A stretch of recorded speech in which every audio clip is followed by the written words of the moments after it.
Hello everyone, I am back. Let me show you what I've been working on.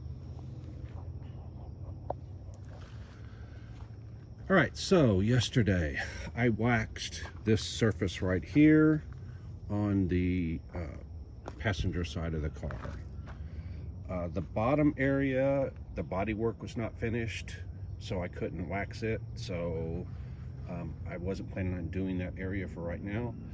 I am planning on replicating the vents, same thing. They're not finished. They weren't to a primed stage. They were just guide coat. So what I did was I took aluminum tape and put it on there, both a combination of aluminum tape and clear tape. I used clear tape on the edge here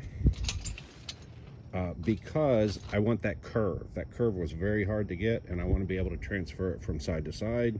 So I put clear tape so that I could see the edge.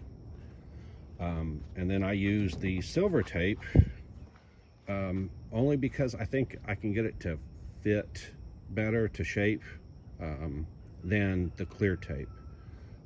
I will wax that to give me that extra measure of protection so that the skin that I put on there does not stick to it. Now, obviously that will need to be turned inside out for the opposite side. So what I'll have to do is cut it on each of those curves and flip those vents to go in instead of out. Let me explain what I'm talking about. So once I wax this, and then I tape the edge right here with the aluminum tape. Could have used the clear tape too, but the aluminum tape seems to stick a little better. The reason is I want this curve right here. I want this distance is what I really want, because the other side needs the same distance. So my plan is to put a thin skin of fiberglass over this whole thing. Then take it and ideally flip it inside out and put it on the opposite side. Now, I've tried this before. One of the issues is these curves, corners or curves. This is a little bit rounded, so it might work, but I seriously doubt it. But whenever you have any kind of sharp corner or curve, it doesn't want to flip inside out. All right, so last time I tried this, I used fiberglass cloth. And when you put fiberglass cloth down and you put the right amount of, sorry, it's early in the morning, my brain's not started. Put the right amount of resin in it, it comes out to be 8/1000ths of an inch thick. It's not even thick enough to hold its own shape. If you tried to set it up, it just collapses. So one layer of 8/1000ths is not enough. I'm not sure what the right number is. I am going to experiment and find out. But rather than experiment going up each time, instead, in this case, I used fiberglass mat. And fiberglass mat with the right amount of resin should theoretically be 45/1000ths of an inch thick. Okay, I don't know what the right thickness is, so I had to try something, so this is it. I did put peel ply on top of it because I know that if I turn it inside out, I'm trying to get it to where it's stiff enough to hold its shape, but not so stiff that it can't be turned inside out. So there's going to be some magic thickness that matches that. If this is the magic thickness, then when I turn it inside out and put it on the inside of those templates, then I'm going to need to reinforce it to actually be a solid body panel. So the peel ply makes it to where you don't have to do any prep to the surface. There's wax in resin and it floats to the surface. So if you don't use peel ply, you have to sand the entire surface to get something to stick. The other advantage of using peel ply is I put on the peel ply and then I use a Bondo squeegee, run it across the entire surface, get all the air bubbles out, and get it to be a relatively uniform thickness and surface. Not perfect, but okay. The other thing to notice is that you can see the marks. Those marks are not in the fiberglass, they are on the body panel. So this is the semi-transparent thing I was talking about using the tape for. So before I pull this off, I'm going to take my Sharpie and I'm going to transfer all of these marks on this body panel to the fiberglass skin. Just to continue the thought, if I didn't already have these body panels, I would take that piece over there, the skin that I just made, and these templates, put them somewhere, and then attach that skin to this template, and that would make a near perfect shape, mirrored image of what's on that side of the car to what's on this side of the car. In this case, I already had the body panels made and they're already the right thickness, so all I have to do is connect them. But there's pieces that are missing. These corner pieces I don't have, or actually all of this. So you can see that I did it in foam, but I decided that the amount of time it would take to go from foam to a finished surface is significant. There I've saved all of that finish work. When I say I saved all the finish work, the reason why is because this surface is near perfect. When I pull this off, that underside there is going to be an exact copy of this surface. The surface finish, everything, including all the defects, all these little spots, they're going to show up, but it wasn't worth the effort to fix those right now. So my next thing to do is pull off the peel ply. I'm not sure if this is going to work with one hand. I really don't want this thing coming off because it has all the reference marks. There we go.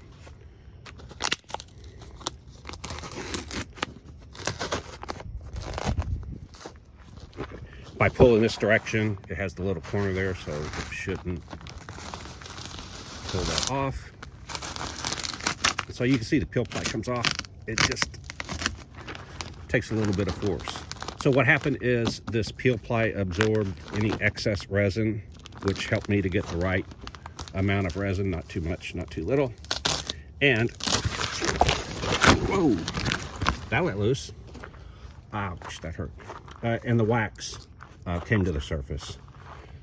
I did this in pieces. I did this first corner and then I added another piece, so that's why this is so rough. If I'd done this all in one piece, it wouldn't have that roughness. Let's see, I gotta find a corner peel ply to start.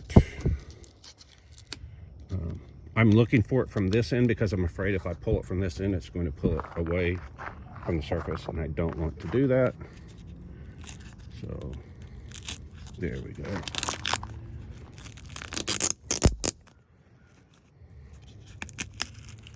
Same thing here, I want to be careful not to pull this away.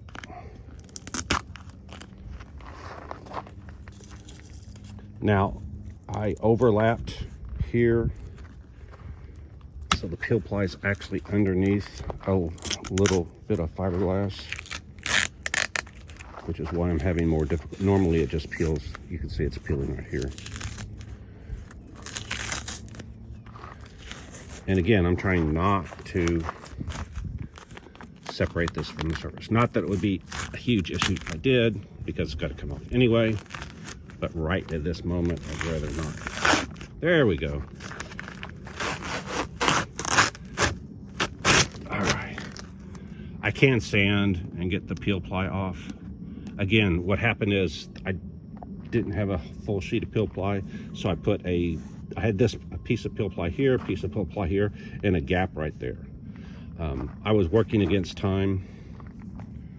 All right, so now the next step is, like I said, I will transfer all of these marks from that surface to here.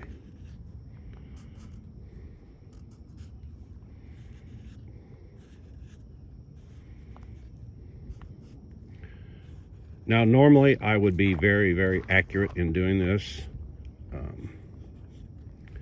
But I don't have to be, because again, I have 4, 5, and 6 is here. 6. 11. This is 5 there. That's 4, 8, 9, 10. I'm going to do this so that I know which one of these actually go all the way. Dun, dun, dun. That's 2, and there's the seam. 3, 4, 5. Let me move this so I can tell you what I'm doing. All right, I made a lot of small marks, reference marks. This is from when I cut all of those pieces.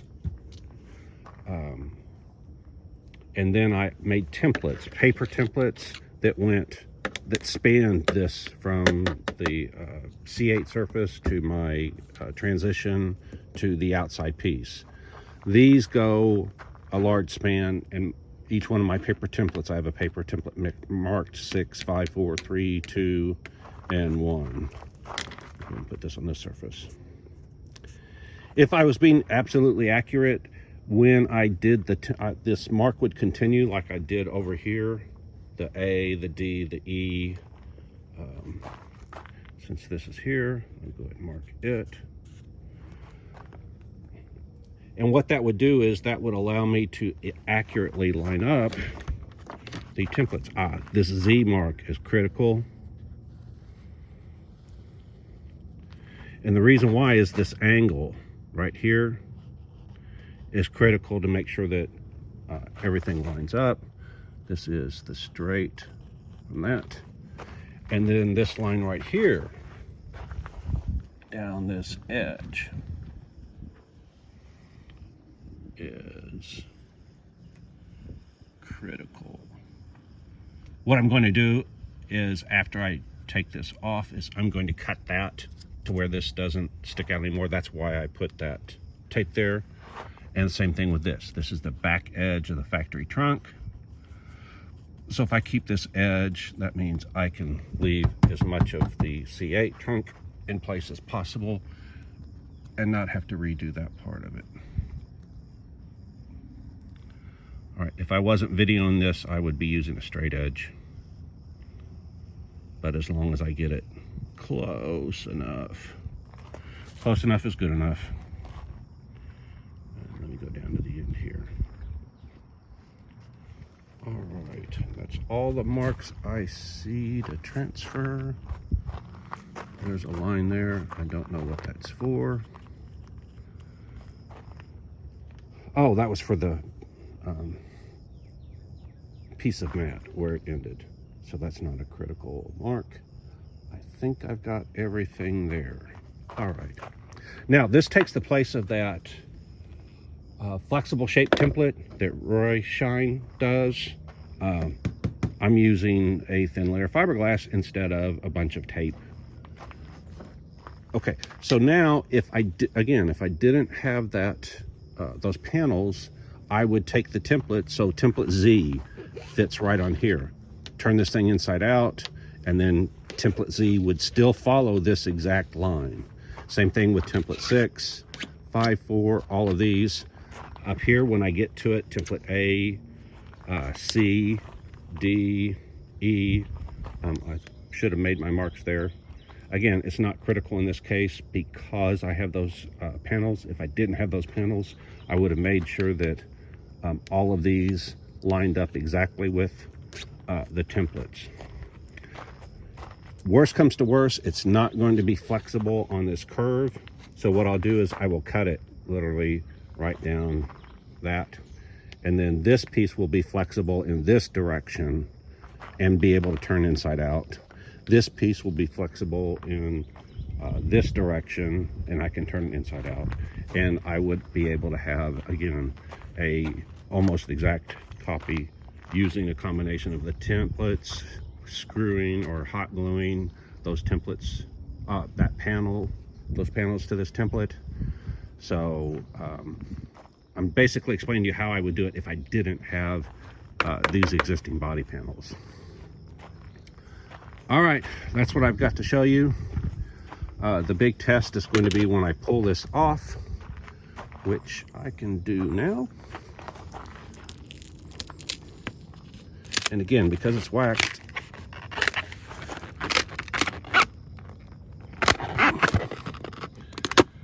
it should be relatively easy to pull off. I've got some wedges. Looks like I might have to use those. These are door shims. I've got a bunch of them in the house. And what you can do is just slide them in between there.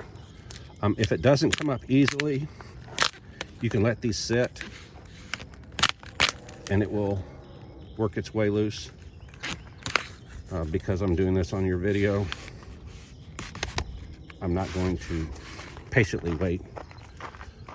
Oh, the other thing is, whenever I put the fiberglass resin down, I always try to leave a little bit of material. The reason why is that the hardest thing is getting it started on the edge. So by having this material, either cloth or mat, that gives me something to grab onto and get started. Because once you get started and you can wedge something in between here, it's a whole lot easier. So you can see on this back edge, I did the same thing. So if I wanted to, I've got something to grab and separate. I would rather do it this way though, because less chance of distorting the panel. The fiberglass isn't 100% cured right now, so there is a chance I could distort it some. And the idea is to be as accurate as possible. The other thing is, I can slide down, use it like kind of like a saw. And at some point, this thing is just going to pop loose. Kind of magic.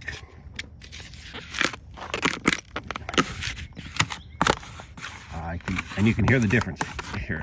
There, it has a solid, hollow sound. All right. So now I should be able to, all that's holding it now is the tape. There we go. So this is my thin skin that I have. I can already tell that it's too thick to turn inside out. This thing actually holds its shape very well. So the answer to my first question is the correct thickness is somewhere between that 8 thousandths and this 45 thousandths that this is. You can see where there's not a corner. This thing is relatively flexible. So like I said, this corner, I knew this, or suspected this might happen. This corner is not flexible. The panels themselves are. One way to get around that would be to put just a layer of, and it did pull off the primer. I was hoping that wouldn't happen. It can be, anything can be fixed. I would put a layer of fiberglass cloth only on this corner right here. And it's going to be 8 thousandths of an inch thick. Because this is solid enough to hold its shape and this is solid enough to hold its shape, that would make it flexible right at the corner. So I might be able to turn it inside out there. Same thing here, that's not going to turn it inside out. So same thing, I will either have to cut it along here, or I could do the same thing. Use a strip of that fiberglass cloth that's only 8 thousandths of an inch thick. I would cut matte for the flat areas and then use the cloth for all of the corners. Then theoretically, I could turn this thing inside out, screw it to the templates, and I would have a body panel.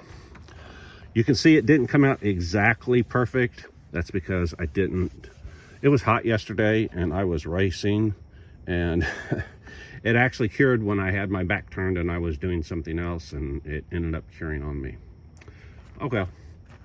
Okay, the other thing I did, I showed you this on the last video.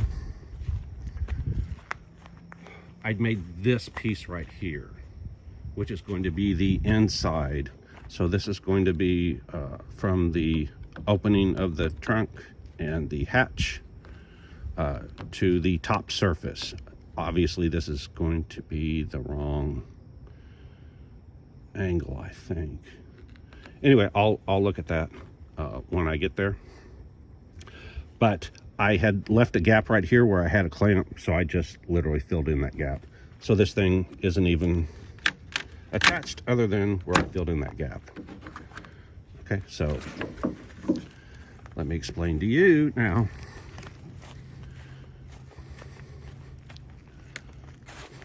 Exactly what I'm doing.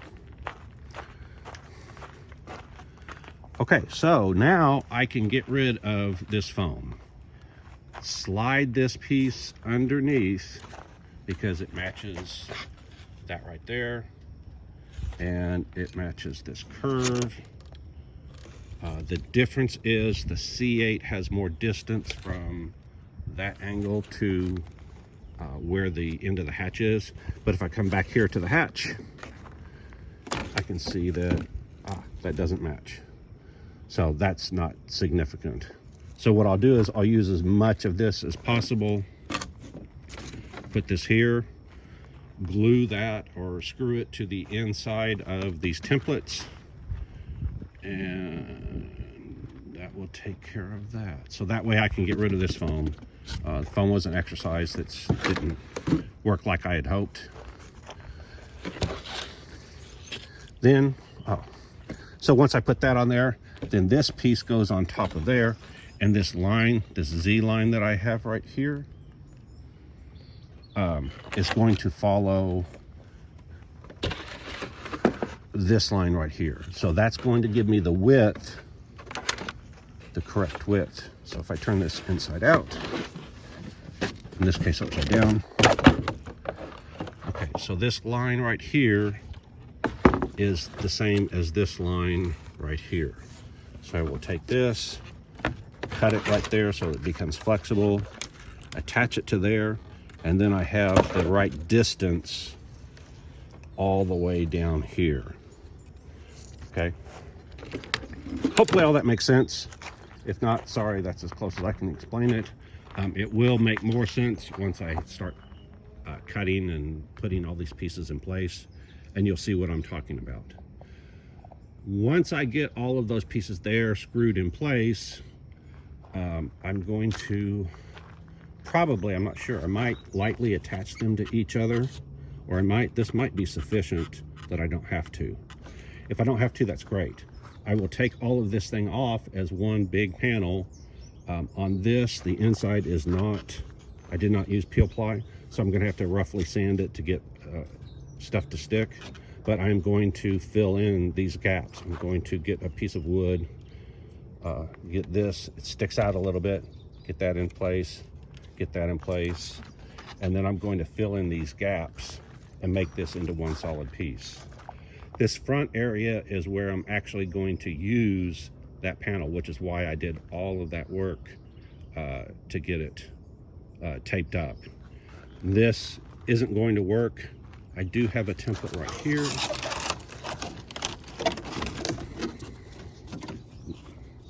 After I got this, I said, oh, there's a gap that I need. I checked, and it's a straight line from here to here. Let me see if I can show you what I'm talking about. Here's a straight edge. So if I put this straight edge here, it is a straight line from D to E to this front edge. I have a template here, I have a template here, and I have a template here. So all I need is a flat piece to go in between here. So I'm going to, again, continue what I did with this skin, make the skin up here. I'm going to go ahead and try to do that 8 thousandths thick piece here on the corner just to see if that works. Same thing here. I don't think that would turn inside out and stay. So maybe I would do 2 thickness. That would be 16 thousandths. 3 would be 32. 4 would be 40. So I'll experiment with how thick is the right thickness so that you'll know for the future. Same way with this. This curve right here, if this was to hinge around that, then when I get the template, it would hinge inside, and I could do that. I'm going to do the same thing here. This opening obviously would be the same between both sides, just a mirror image. all of these vents would come out instead of in. So I'm going to cut it here, cut it here, cut it here, and then I'm going to twist this to where it goes the opposite direction. Again, it'll make more sense when I actually do it. So that's my plan. I'm going to work today and see how far I can get on my plan, and we will go from there. All right, hope this was helpful, instructive. Like I said, it'll make more sense when I show you what's in my mind. Sometimes what's in my head doesn't quite transfer. Like, subscribe, hit the alert, hit the thanks if you want to donate. And if you can't figure out what I'm doing, you don't know jack.